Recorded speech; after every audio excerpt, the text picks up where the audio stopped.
established rich coming right back at you. And today we gotta talk about Aries Spears, because there's a difference between being funny and being bitter with a microphone. Aries Spears got himself in two different fires at the same time. First, he took shots at Shawn Wayans. Then he turned around and started talking crazy about people from the South. And the problem is not that a comedian said something edgy. Comedy is supposed to push you a little bit.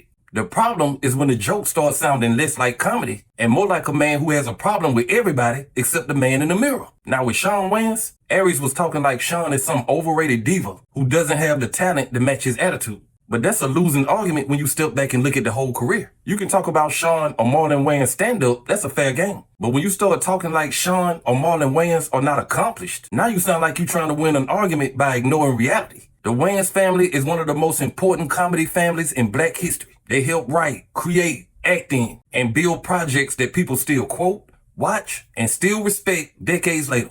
Aries Spears is talented. I'm not taking that from him. But he is not in Marlon Wayans' league as an overall entertainer, writer, creator, and cultural figure. That's just keeping it real. In this business or anything, just keep our name out your mouth. Keep our name out your mouth. He on a, I had a beef with, what's his name? DJ Vlad. And, you know, it's one thing, between me and Vlad. Yeah. Right. But then Vlad asked him a question about, about the situation. And, Aries always got something smart to say, and I respect the fact that he was trying to bite his tongue, but he was like, is the juice worth the squeeze? Don't talk about my money or my value or what I feel about what my value is. You don't get to do that. The bigger point is this. Marlon ain't sound like a man trying to get clout off Aries Spears. He sounded like a man who felt disrespected by somebody he helped before. That changes the whole tone. Because it's one thing to critique somebody from a distance. It's another thing to talk down on somebody after you once needed a door open and they helped you open it. That's where Aries starts looking bad. If Shawn and Marlon are telling the truth about him wanting to work for them, then why would Aries turn around and talk like Shawn is some small-time dude who never really earned respect? That don't sound like an honest critique. That sounds personal. And when criticism sounds personal, people start listening different. They stop asking, is he making a point? And start asking, why is he really mad? That's where Aries Spears has been losing people lately. He can be funny, he can do voices, he's quick, he can say things other comedians might be scared to say. But lately, a lot of his commentary feels like it's coming from a place of resentment. And resentment will make a talented man sound smaller than he really is. Now, Mr. Aries Spears, you really seem like you have a lot of good common sense and emotional intelligence. Why did the Wayans brothers call you crazy? Because I simply said, listen, I say what I said. So I said in the conversation that I was having with Vlad, I've been to various comedy clubs where the staff have told me, when Shawn comes here, they're not allowed to talk to him. He wears shades. You can't make eye contact. And I said this, man, I was like, no comic, I don't care how great you are, should be arrogant. Dave Chappelle is the best comedian of our generation, and he's one of the most humble dudes in the world. So my actual quote was, for Shawn to be that arrogant, bruh, your talent doesn't match your arrogance. If you're going to be that talented, you got to have Dave Chappelle-like talent, and your talent doesn't match your arrogance. Now, should I have said it? Maybe not. But I said it. It's out there, and he responded. Right. So that's when he called me the B word.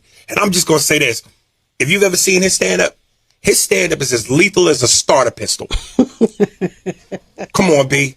The issue still stands. Aries can say Shawn's stand-up is weak all day long. That's his opinion. And in comedy, comedians are going to take shots at each other. But the problem is, he's trying to reduce Marlon to one category because that's the only category he thinks he can win. If we only talk about stand-up, Aries thinks he has an argument. But if we talk about writing, film, television, cultural impact, family legacy, box office, classic roles, and overall entertainment value, that argument falls apart fast. Marlon Wayans does not need Aries Spears' approval to feel validated. His work has already validated him. That's why this attack feels off. It feels like Aries is trying to drag Marlon into a smaller room so he can look taller standing next to him. But Marlon's career is bigger than one room. And that's where Aries needs to be careful. Because when you always tearing down other people's value, eventually people start looking at yours, which is exactly what happened. Vlad and said, look, I feel like I want a little bit of bump in pay because I know my value. You once had Lord Jamar, Godfrey, Tony Yayo, Boozy, and me, all of which many times people said were your best guests. Who's the only one left? Me. Godfrey left, Jamar left, Yayo left, and Boozy left. I'm the last one standing. And when people go, yo, I watched the show because of you, yo, I subscribe to his channel, the moment your interview's over, I unsubscribe. There's value in that. So you're mad at me because I'm recognizing my worth? And I told you I wanted to be fair. I wasn't even saying pay me what you pay Boozy, because I get it. From a numbers business standpoint, I get it. And that brings us to his comments about the South. This is the part that really got people hot, because Aries started talking like the Deep South was too slow, too country, too uneducated, or too far behind to understand his comedy. You know what? I catch flack for this, and I don't care because I'm never going. I already made up my mind. I don't perform in the Deep South. I don't. There's certain places, like I'll perform in Charlotte because it feels like it's a major metropolis. They're a little more, you know what I'm saying? I'll perform in Alpharetta, Georgia at the new Punchline, which is phenomenal. But Mississippi, with can't read? Nah, I'm good. Can read in Mississippi, dog. Let me tell you something. I did a club in Memphis called Chuckles once upon a time ago. You ever been to Chuckles? Yeah, I've been to Chuckles. And I was selling my CDs at that point. And one lady bought the CD, and her girlfriend said to her, "Girl, how much that CD was?" Another dude was looking for his family and went, "Where they is?" My jokes come with some shit where you gotta match. You know what I mean? Based on how you talk, this shit ain't gonna fly with you. But dog, that's the lingo down there. And this is crazy coming from a that didn't finish school. Lingo. No. Understand the difference. Lingo is one thing. Articulation is something else. Yeah, okay. You gotta be able to articulate. Where they is, how much that CD was. Nah, that ain't lingo. That's go back to school. That ain't just a bad tape. That's an old, tired, disrespectful way of talking about black people from the South. And I don't care how he tries to clean it up afterward. When you start suggesting that people from Mississippi can't read, or that Southern people don't have the capacity to keep up with your comedy, you're not just talking about a comedy style. You playing into a stereotype that has been used to mock Southern black people for generations. And that's why Country Wayne and Mike Epps will write the check. Man, that's crazy, man. I got woke up with this. Aries Spears, don't be, hey, the Deep South, man, don't be, hey, all them old jokes about the South slow, haven't we proved that that's not true? Yeah, we might say over there in Scrimp, but we can't be slow because we see what we did with the rap game. And now you see what we do in the content game. And most of us from the South. You got Drewski he represents the South. Desert Banks, 85 South, Country Wayans, and we could keep going. And we, a lot of us outsmarted the game by you trying to figure out how to go viral talking about people, and you ain't monetizing. You ain't figured it out. So a lot of people in the South don't figure out how to get this money the smart way instead of begging Hollywood, please let me in your movie and all this. Stop playing with us, man. Because you can't talk like the South is slow when the South been running the culture for decades. Southern hip-hop took over the music industry. Southern comedians took over social media. Southern creators figured out the internet better than a lot of people who thought they were smarter than them. So when Aries talks like his comedy is chess and Southern people can't understand it, that don't make him sound advanced. That makes him sound out of touch. I agree. But your stand-up ain't that strong to be going around. Hold on, Aries. Because I'm a powerhouse too. Hold on, I'm a powerhouse too. But listen, for you to go and say, that you don't like to perform in Mississippi because they can't read. So let's address it. You going to New Orleans, but you say I don't like to perform in Mississippi, which are their neighbors. First of all, that was not in complete context. People made it seem like I said I hate the South. This Mississippi, the South, they represent Georgia too. We all took it offensive. Let me speak. Go ahead. I just performed in Alpharetta, Georgia for the second time at the club I can't say. Okay. But in Alpharetta, Georgia, that's the South. I just did a concert in Augusta, which I'd never been to, which prior to that, I was in Wilmington, which is East Coast.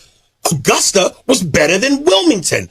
The problem didn't go away because he tried to explain it. Sometimes the explanation makes it worse. Aries said comedians capitalize on stereotypes, and that's a true point. But there's a difference between using a stereotype to expose ignorance and using a stereotype to keep ignorance alive. If your defense is basically, that's what comedians do, then the question becomes, what are you doing with the stereotype? Are you flipping it? Are you challenging it? Are you making people think differently? Or are you just repeating it because you think it makes you sound sharper than the people you're talking about? That's where Aries lost me, because saying Southern people are slow or can't read does not sound like some brilliant comedic observation. It feels like the same old insult with a comedian's excuse attached to it. And if we open that door, where does it stop? If a comedian says he's just using stereotypes, does that mean any stereotype is fair with no responsibility? Can you just say black people steal and hide behind comedy? Can you just say all black people are violent and hide behind comedy? Can you just say black people sell drugs, smoke crack, don't read, don't think, don't understand, and then tell everybody to lighten up because it's just a stereotype? That ain't how this works. Comedy can be offensive, but it still has to be smart. And if your jokes only work by making black people look ignorant to people who already think we ignorant, then what are you really doing? Who are you really entertaining? And who pays the price after the laugh? I love all of Florida. I love, I haven't been in New Orleans since before the Katrina, but I've been here before. Have no problem with this. I love Nashville. I was specifically talking about Memphis and Mississippi. Okay, what where happened my mother's there? from in Jackson. Okay. The club was, and let's be honest, the club was real ghetto that I did. And when I say this, listen, the stereotype is that Southerners are slow. That's a stereotype. We know that there are entrepreneurs. We know there are doctors, lawyers, but there's no funny in that. So you go with the stereotype. Let me bring it back to the roast. The Deist's job is to attack the obvious. So if you fat, you're going to get fat jokes. All right. If you ugly, you'll get ugly jokes. If you black, you'll get black jokes. So again, I'm going off the stereotype. It was very tongue-in-cheek with me. I got love for the South. When I said I'm an East Coast dude, I'm an East Coast cat. I shower with Timbs. I make love in Timbs. Oh. The bigger conversation is responsibility. Aries Spears is too smart to act like words don't matter. He knows how comedy works. He knows how audiences work. He knows how a clip can move without context and turn into a whole narrative. So when he talks about Southern black people like we are less capable, less educated, or too slow to understand him, he should not be shocked when Southern black people push back. That pushback is not people being sensitive. That pushback is people saying, don't use us as your punching bag because your career needs a conversation starter. And that's what this is starting to feel like. Aries Spears is talented, but he's moving like a man trying to create moments by disrespecting other people's value. He did it with Shawn Wayans, he did it with Marlon Wayans, he did it with the South, and all those times the same issue showed up. He sounded like he was trying to make somebody else small so his position would look bigger. That's not a good look, because if you really think you funny, then be funny. If you really that advanced as a comic, then show people the level without insulting who they are. The South ain't slow. We ain't stupid. The South is not some backwards place that needs a New York comedian to come and explain intelligence to us. The South is where a lot of black culture was born, survived, and rebuilt itself over and over again. So when Aries talks down on the South, he's not just talking down on the region. He's talking down on the root. You can't disrespect the root and then wonder why the tree shaking. Now with Marlon Wayans, the lesson is simple. Don't confuse your opinion of somebody's stand-up with their total value as an entertainer. The Wayans have done too much, built too much, written too much, and been part of too many cultural moments for Aries Spears to talk about them like they some overrated open mic comics. And with the South, the lesson is even bigger. Stop using old stereotypes about black people and calling it high-level comedy. If the joke requires you to make your own people look dumb, maybe the joke isn't as smart as you think it is. Once again, Aries got talent. Nobody is saying he can't tell jokes, but talent without self-awareness can turn into bitterness fast. And right now, that's how you coming off. Not like a comedian speaking truth, like a comedian frustrated that the world didn't give him the seat that he thinks he deserves. That kind of energy will have you picking fights with the wrong people and insulting the wrong audience. Marlon Wayans checked him, the South checked him, and maybe that's what needed to happen. Because sometimes a comedian needs to hear the laughter stop so he can finally listen to what he's really saying. But hey, that's just my opinion. What's yours? Like, comment, subscribe. Established Rich. I'll be back with another one. Peace.